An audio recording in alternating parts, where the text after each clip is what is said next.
Welcome to the Deep Dive. Today, we're looking at John D. Rockefeller Sr., a name everyone knows, right? Business, money, and later on, massive philanthropy. Exactly. But we're not just retelling the story. We want to really get into something specific.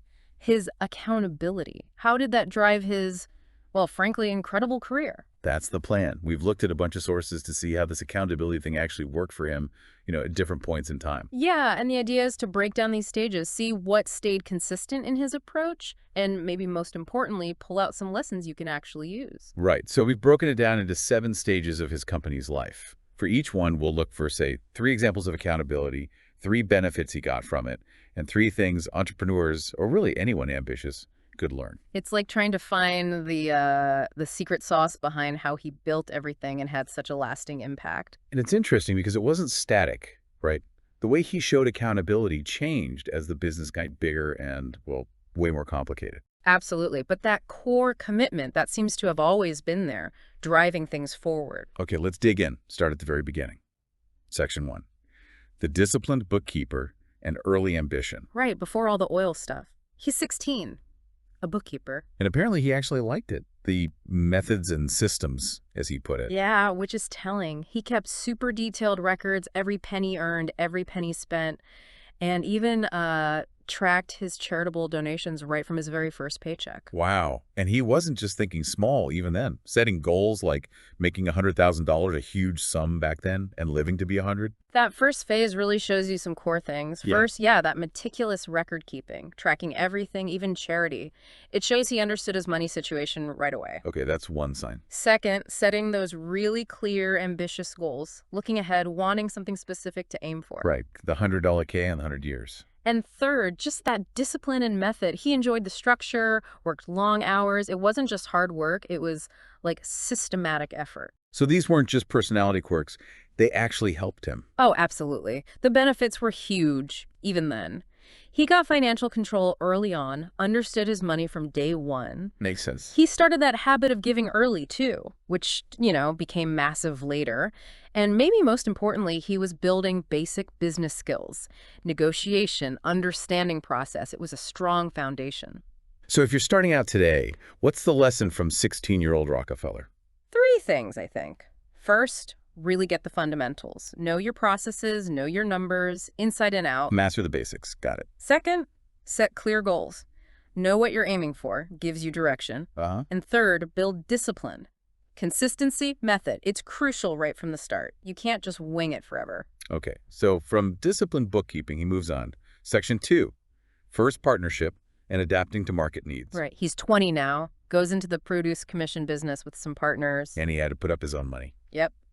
Raised capital, shared in the profits and the risks, real skin in the game. And then, boom, the Civil War happens. Huge event. Massively boosted their revenue. And this is key. It led them to make a smart pivot. From food to oil. Exactly. They saw where the demand was shifting because of the war. That's being responsive. So what are the signs of accountability here? Well, first, that capital commitment. Putting his own money down showed belief, right? And personal risk. Right. Second, they were making money consistently each year. Suggests good management, probably reinvesting profits too, discipline again. And the third? Market responsiveness. Recognizing that big shift caused by the war and actually acting on it, moving into oil, that takes decisiveness. And it worked out pretty well for them. Oh, yeah. Big benefits. Profitability shot up from like $4,400 a year to $17,000. It's a big jump. Definitely. Their growth was directly fueled by external events, which shows they were agile enough to grab the opportunity. And it was a successful partnership. He showed he could work with others to build something. So lessons for entrepreneurs from this phase. Adapting, partnering up. Yeah. 3 key things again. 1, be ready to invest in your own growth.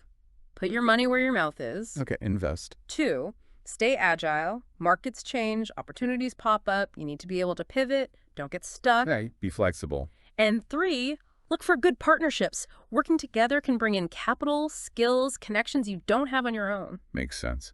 Okay, next stage. Section 3, entering oil refining and strategic buyouts. Now he's moving into the messy world of oil refining. It was kind of chaotic back then. Easy to get into, but hard to do well. Pretty much. Lots of competition, but also a huge chance to be more efficient. And this is where Rockefeller really starts to focus. And then came that big buyout, right? The Clark brothers in 1865. Yes, a absolutely critical moment. Yeah. He even said himself, "It determined my career." He formed Rockefeller and Andrews. And he had to borrow heavily for that. He did. Borrowed, reinvested profits constantly.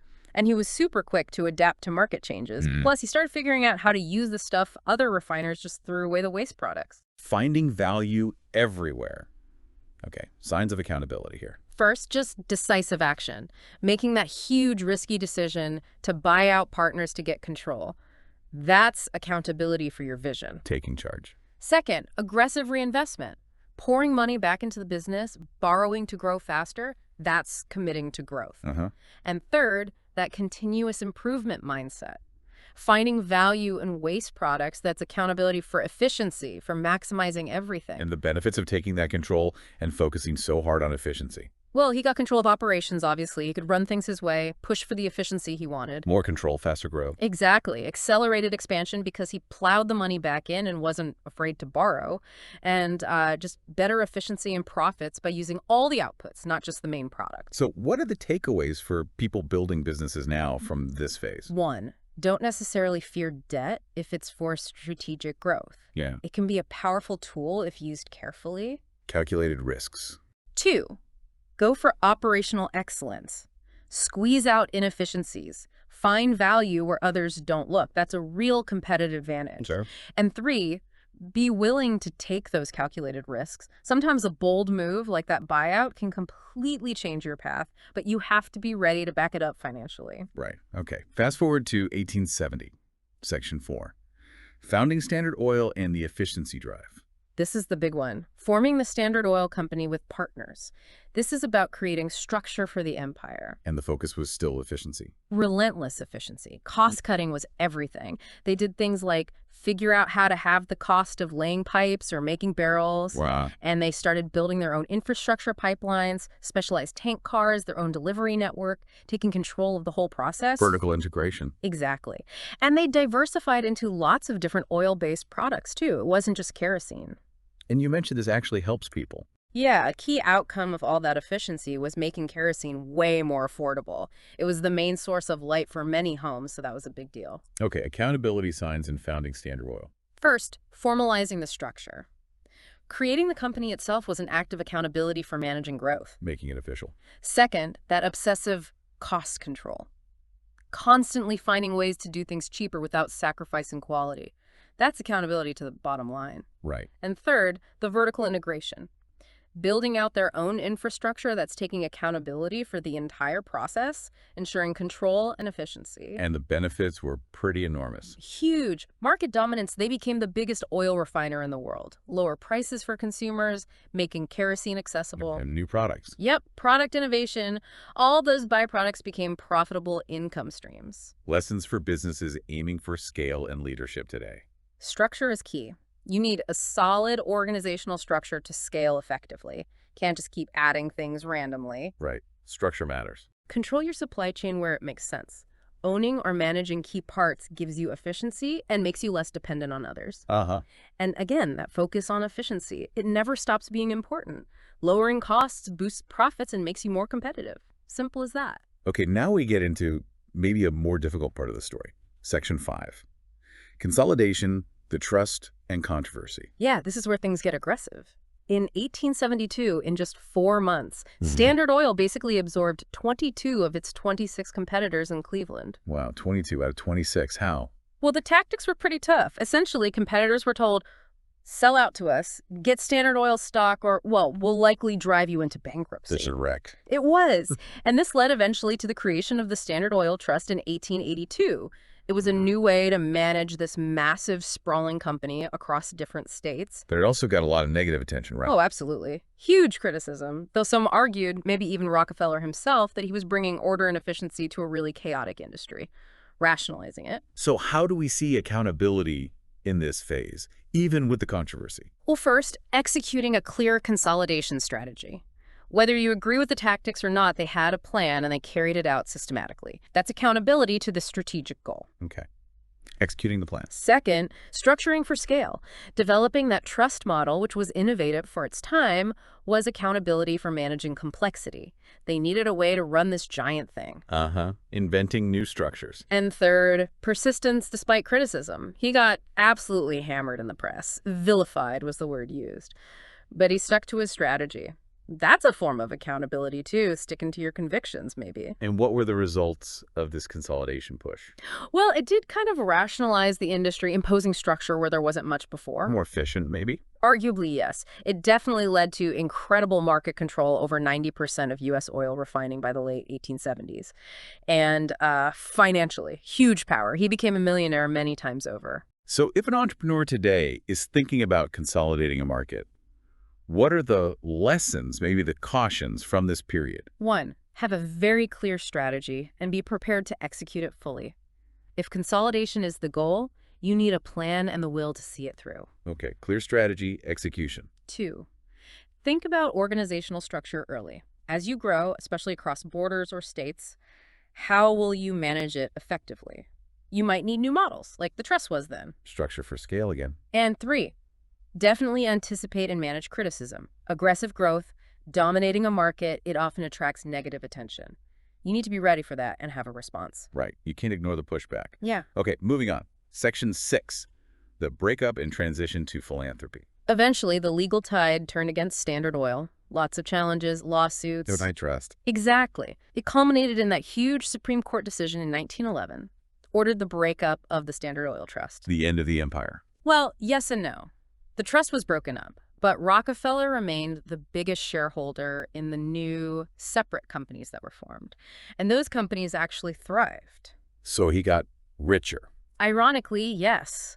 The value of his shares in the successor companies soared, making him the first American billionaire. Wow. And around this time, he stepped back from running things day to day. Yes, he retired from active management, turned things over to his key people, and really started focusing his energy and obviously his immense wealth on philanthropy. A major shift. How do we see accountability in this transition? First, accepting the legal ruling. He fought it, but ultimately, Standard Oil complied with the Supreme Court's order to break up. Accountability to the law, you could say. Okay. Compliance. Second, ensuring an orderly transition, handing over management effectively so the businesses could continue successfully without him at the helm daily. That's accountability to the organization's future. Planning for succession. And third, that deliberate shift in focus. Consciously deciding to move from business building to systematic giving. That's accountability for how he wanted to use his resources and define his legacy. And the outcomes of this phase. Well, increased personal wealth for him, strangely enough. The creation of very successful successor companies, Exxon, Mobil, Chevron, many others trace their roots back here. Lasting companies. Absolutely. And of course, the beginning of this massive new era of impact through his philanthropic work. Lessons for leaders facing big regulatory shifts or thinking about their own succession. 1, be ready for regulatory challenges. Understand the legal environment and anticipate changes. It's part of the game at scale. Prepare for oversight. 2, plan for succession way ahead of time. Ensure your company can thrive after you step back or step down. Okay, plan the handover. And 3, think about your legacy beyond the business. How do you want your influence and wealth to be used in the longer term? Define that. Good points. Which leads us perfectly into the final stage. Section 7, establishing modern philanthropy. Right. Because Rockefeller didn't just give money away. He really shaped how large-scale philanthropy works, even today. How so? More systematic, like his business. Exactly. He created foundations, the University of Chicago, Rockefeller University, the Rockefeller Foundation with specific missions, targeting areas like education, medicine, science. Real institutions. Yes, lasting institutions. And they tackled big problems using targeted approaches. Like, they played a huge role in nearly wiping out hookworm in the American South. They funded studies that reshaped medical education. So it wasn't just charity, it was strategic investment for social good. Precisely. It was applying those same principles of accountability planning, efficiency, measuring results to giving. And he worked with key advisors like Frederick T. Gates to really implement this strategic vision. Okay, let's nail down the accountability signs in his philanthropy. First, creating formal structures, establishing those foundations, the General Education Board, the Rockefeller Institute, the foundation itself, that provides accountability for the mission and the funds. Structure again. Second, targeted investment. Focusing money on specific problems education, public health, where they could aim for measurable impact. That's accountability for results. Focus. And third, implementing strategy. Working with advisors, applying business-like principles to make sure the money was used effectively towards those goals. That's accountability and execution. And the benefits of this approach have been immense, obviously. Truly significant social impact. Major advances in health, education, science. The creation of world-renowned institutions that are still leaders today. And he set a model for others. Definitely. He established a template for how billionaires could approach giving strategically, aiming for long-term solutions, not just writing checks. It influenced generations of philanthropists. So final lessons here for entrepreneurs or leaders thinking about their own giving or social impact. Apply business rigor to your philanthropy. Use planning, strategy, and measure your impact to make the biggest difference. Treat it seriously. Build lasting institutions if you can. Think about creating organizations that can tackle problems long after you're gone. Long-term thinking. And get expert advice. Just like in business, work with people who know the field, who can help you make your philanthropic investments effective and truly impactful. So looking back at the whole journey, from that young bookkeeper carefully noting every cent, to the architect of modern large-scale philanthropy. the theme of accountability seems really consistent, doesn't it? This disciplined, systematic way of doing things to reach big goals. It really does. It wasn't just about making money. It seems to have been a fundamental approach plan. Execute, measure results, be accountable for those results, whether it was building Standard Oil or fighting hookworm. Yeah. And it shows that even though, some of his business tactics were and still are heavily debated, Absolutely. Very controversial. those underlying principles of accountability, the planning, the strategic action, the focus on outcomes, they were clearly central to his, almost unbelievable success and the legacy he left. Couldn't agree more. That systematic approach was key. Which kind of leaves us with a final thought for you, the listener. We've talked about Rockefeller's very structured, almost corporate approach to philanthropy. How might that compare to someone like Andrew Carnegie? Ah, yes. Carnegie and his Gospel of Wealth. A different, though equally influential perspective from the same era. Exactly. Thinking about the similarities, the differences in their accountability, their methods for giving back, that could be really interesting. Maybe something for another deep dive. That's a fascinating comparison, actually. Two titans, two different approaches to legacy. Definitely food for thought. Well, thanks for joining us on the Deep Dive. Welcome to the Deep Dive. Today, we're looking at John D. Rockefeller Sr., a name everyone knows, right? Business, money, and later on, massive philanthropy. Exactly. But we're not just retelling the story. We want to really get into something specific. His accountability. How did that drive his, frankly, incredible career? That's the plan. We've looked at a bunch of sources to see how this accountability thing actually worked for him, at different points in time. Yeah, and the idea is to break down these stages, see what stayed consistent in his approach, and maybe most importantly, pull out some lessons you can actually use. Right. So we've broken it down into 7 stages of his company's life. For each one, we'll look for, say, 3 examples of accountability, 3 benefits he got from it, and 3 things entrepreneurs, or really anyone ambitious, could learn. It's like trying to find the secret sauce behind how he built everything and had such a lasting impact. And it's interesting because it wasn't static, right?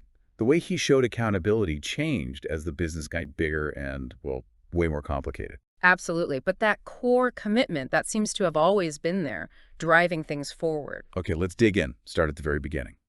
Section 1. The disciplined bookkeeper and early ambition. Right, before all the oil stuff. He's 16.